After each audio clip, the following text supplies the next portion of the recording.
No, I don't think that's one of your ancestors. Dear Tim and Moby, I would like to know about the history of computers. Thank you. Serena. You might be surprised by how far back the history of computers goes. Nowadays, a computer is defined as a machine that stores and processes information and that can be programmed to carry out instructions. But computer used to refer to an actual person who computed, often using a device like the abacus or the slide rule.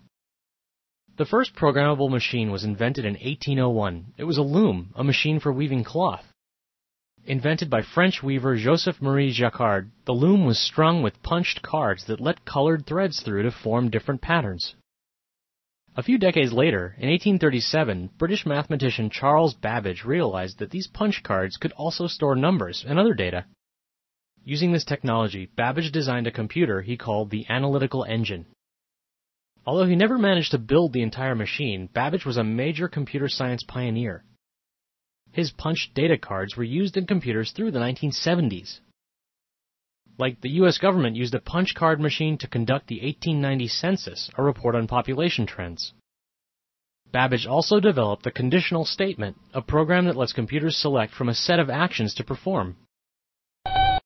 Well, computer technology really started to improve in the 20th century. A number of different machines could claim the title of earliest computer. It really just depends on your definition of the word computer.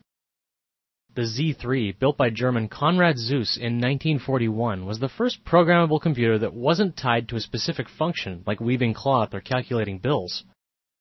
In 1944, Harvard University and IBM joined up to build the Mark I, a giant calculator that could perform any number of mathematical equations.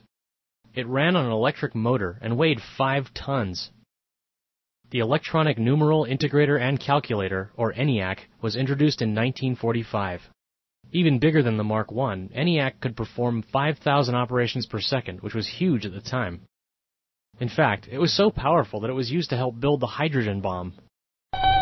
Well, a lot of these early computers were built by hand, so each machine was one of a kind, and they were really expensive and fragile. Plus, they were huge, taking up whole rooms that had to be specially air-conditioned so the machinery wouldn't overheat.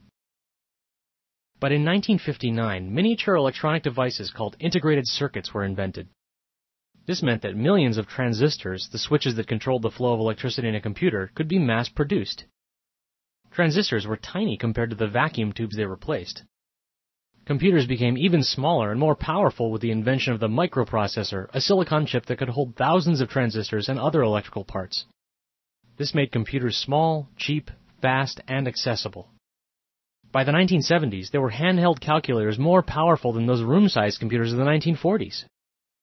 And in 1977, Apple produced what became the first popular home computer, the Apple II. Meanwhile, microprocessors kept getting smaller. Now millions of transistors can fit on a piece of silicon the size of a fingernail.